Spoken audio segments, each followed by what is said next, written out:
Good morning students. আজ আমরা let's learn ইংলিশে দ্য স্ট্রেংথ অফ ইউনিটি টেক্সটটা পড়া শুরু করব। আগের ক্লাসে আমরা এর ওয়ার্ড মিনিং পুরোটা পড়েছিলাম।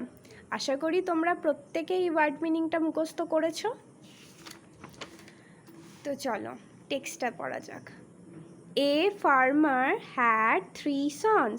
হ্যাড মানে ছিল। একটি কৃষকের ছিল 3 পুত্র। They always quarrelled. তারা সর্বদাই ঝগড়া করত। This made farmer unhappy. এটা কৃষককে অসুখী করত। ওয়ান ডে, একদিন, the farmer thought of a plan. কৃষক একটি পরিকল্পনা করল। He called in all his sons. তিনি তার প্রত্যেক পুত্রদের ডাকলেন। He showed them a bundle of sticks. তিনি তাদের একগোছা লাঠি দেখালেন।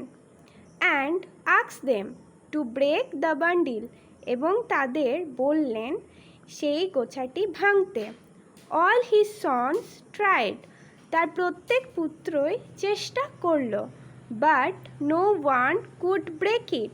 কিন্তু কেউই এটা ভাঙতে পারল না। The farmer untied the bundle. কৃষক গোছাটি বাঁধন খুলে দিলেন।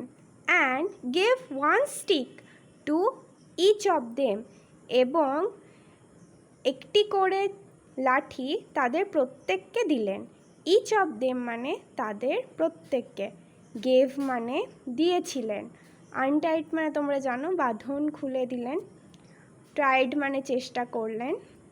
শোড মানে দেখালেন। বাকি যে যে ওয়ার্ডের নিচে দাগ দেওয়া আছে এগুলো প্রত্যেকটি তোমাদের জানা আছে, তোমরা ওয়ার্ড মিনিংয়ে পড়েছো। তো তোমাদের পড়া থাকবে এখান থেকে এতটা, তোমরা ভালো করে এটা পড়বে। টাটা।